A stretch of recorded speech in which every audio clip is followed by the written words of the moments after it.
Morning, everyone. Dr. TRT Fitness Physician. So I'm doing more talks about testosterone and myths, right? Especially in regards to blood, heart disease, blood clots, quote unquote, thick blood, and so much more. I've done multiple of these. I'm going to do many more. I'm presenting some data, all scientific data. It's not just my opinion. So basically, another study, Copenhagen City Heart Study, almost 5,000 men. Okay, this is a long study. And again, I like to break things down just super simple, just give you the basics. If you want to read this study, obviously we can dig into that later. But the bottom line is that the fear of cardiovascular disease and adverse outcomes was unfound. There was no increase in blood clots, whether it's what we call a DVT, a blood clot in the leg, or a PE, meaning a clot in the lungs, or any kind of clot or thrombosis. And yes, they all had an increase in their hematocrit, the increase in red blood cell count, but again, no adverse effects. Again, breaking this myth of this quote unquote thick blood. Yes, you can get a bump and a rise in your red blood cell counts, but again, the whole myth has been perpetuated because of the concern about and its confusion with polycythemia vera, which is increase in all your blood cell counts, your white blood cells, your red blood cells, and your platelets. Two completely different things.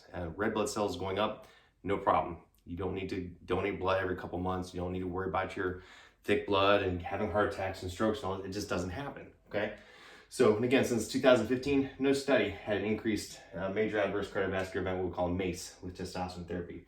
There's actually a decrease in cardiovascular events, so it actually can reduce your risk of heart disease. And we've talked about this before.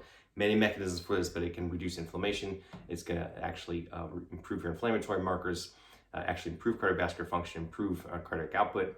It's going to, in the long term, most people actually have a decrease in blood pressure and improvement in cardiovascular function, and again, decreased risk of cardiovascular disease.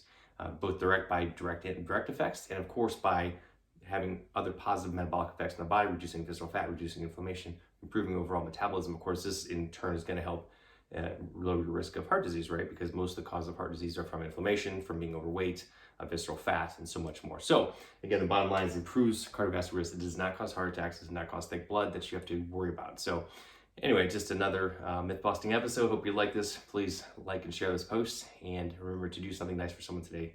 Do remember to live to give. Remember, I'm doing telemedicine all across the country. Check me out at drericprimax.com or my fat loss program, primaxweightloss.com. Happy to help. Reach out to me if you need help with anything. And everyone have a rocking day. We'll talk to you soon. Bye.